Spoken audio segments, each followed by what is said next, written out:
la Division des droits de l'homme et de la protection de la MINUSMA indique qu'au cours du second trimestre 2021, elle a documenté une augmentation substantielle du nombre de civils affectés par les violations des droits de l'homme essentiellement dans les régions du Nord et du Centre.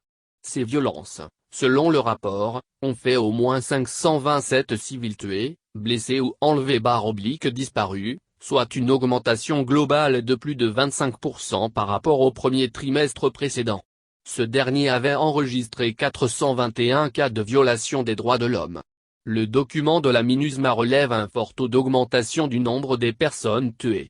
Ce taux se chiffre à 49% avec une grande majorité des victimes d'hommes, 465 soit 88%, suivi des femmes, 39 soit 8%, et des enfants, 23 soit 4%.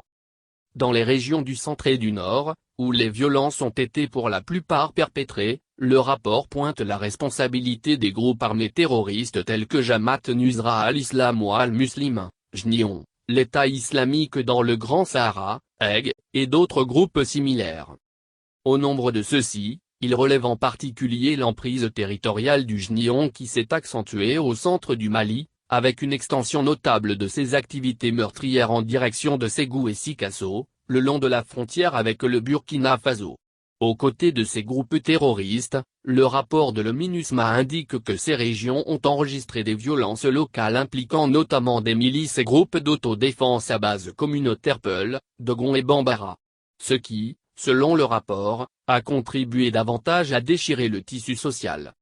Comme alternative, explique toujours le rapport, les populations locales ont tenté de réduire cette violence multidimensionnelle en signant des accords dits de non-agression ou de réconciliation. Toutefois, précise le document, ces accords souvent signés sous la contrainte par des communautés assiégées ont été une aubaine pour les éléments du JNION qui ont tout de suite quasi formalisé une pratique radicale de l'islam. L'absence de l'État régalien.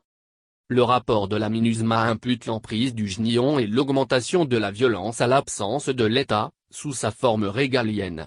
Ce qui aurait permis dans les localités, où ces accords ont été signés, au JNION de vouloir se substituer à l'État en s'implantant durablement dans l'espace social et politique en alternative aux représentants de l'administration malienne.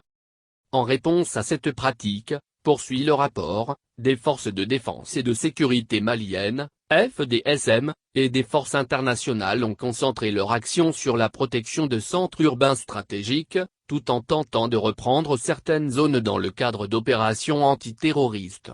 C'est ainsi que ces opérations antiterroristes ont été accompagnées, dans certaines circonstances, de graves violations des droits de l'homme contre les populations locales. De quoi accentuer la défiance à l'encontre des représentants de l'État, selon le rapport, à cause de l'insuffisance des actions prises pour lutter contre l'impunité. Et cette violence meurtrière et les cas de violation des droits de l'homme risqueront de connaître une proportion inquiétante tant les 2 derniers mois ont été marqués par une forte augmentation des attaques meurtrières contre les populations civiles dans la frontière nigérienne. C'est dans cycle de violence que le Tchad a décidé de retirer la moitié de son effectif, 600 hommes, très important dans la sécurisation des personnes et des biens.